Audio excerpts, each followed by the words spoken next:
Hello everybody, and welcome to video 4 of our Experiencing God video series. Last week, Father Taylor gave you 2 scenarios. The first was a business model approach toward discipleship. The second was the Experiencing God approach. Let's review the Experiencing God scenario. While he was a pastor, his congregation began to sense God leading them to reach out to the city's college campus. He had never done student ministry before, nor had the church. One Sunday, after they spent time in prayer, he told the students, "If during the course of your day attending class, someone starts asking you spiritual questions, whatever else you may have planned, don't do it. Cancel what you had planned and spend time with that individual to discover what God is doing." That week, the students went onto campus, watching to see where God was at work so they could join him. On Wednesday, one of the female students excitedly reported, "Pastor, a girl who has been in classes with me for 2 years approached me after class today. She said, 'I think you might be a Christian. I need to talk to you.' I remembered what you said. I had a class in a few minutes, but I skipped it. We went to the cafeteria to talk. She said, 11 of us girls in the dorm have been studying the Bible, and none of us are Christians. Do you know someone who can lead us in a Bible study?" As a result of that contact, we started 3 Bible study groups in the women's dorms and 2 in the men's. Today, we are going to use this story to review the second and third realities in Blackaby's 7 realities of experiencing God. The first reality is that God is always at work in the world. In the example we just read, we see this in the Bible study that happened in the women's dorm. None of them were Christians, and yet they wanted to study the Bible. The second reality is that God is always pursuing a relationship with you. We know this because we are drawn to him through worship, reading the Bible, prayer, conversations with friends, or time spent in nature.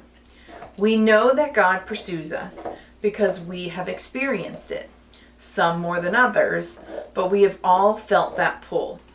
The third reality is that God invites you to join him in his work. In a moment, we are going to pause the video for you to discuss this question at your table.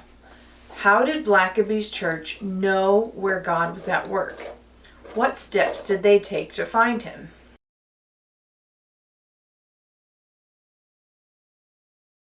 Now, let's see if our steps are in line. My step 1, they began with prayer.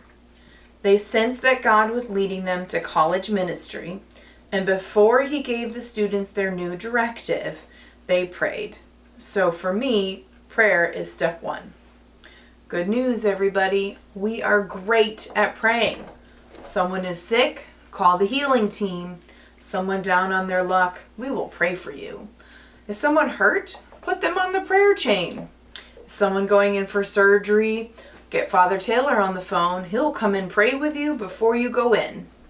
Almost dinner time? Let us pray. We are great at praying, but what's next? What was your step 2? Mine was to go out expecting to hear from God.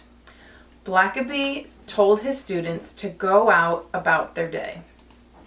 Now, to be clear, he did not say to go out and become a subway preacher. He didn't say go out and ask people if they have questions about Jesus. He just said, go about your day. We can do that.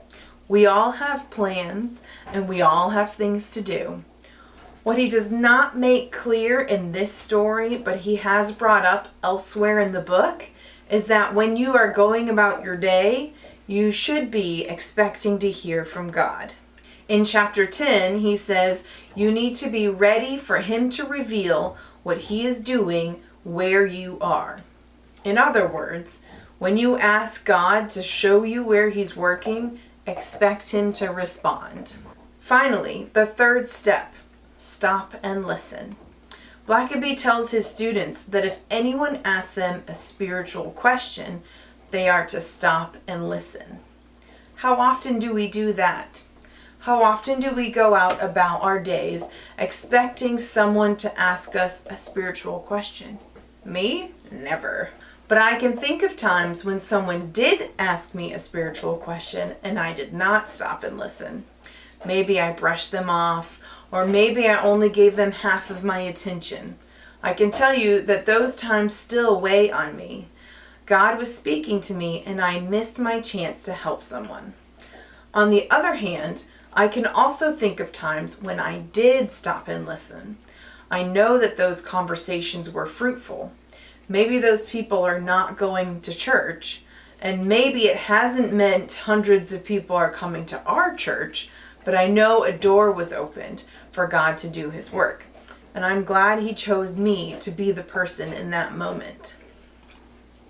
So this week, before you go out into the world, I want you to pray that God will show you where he's working.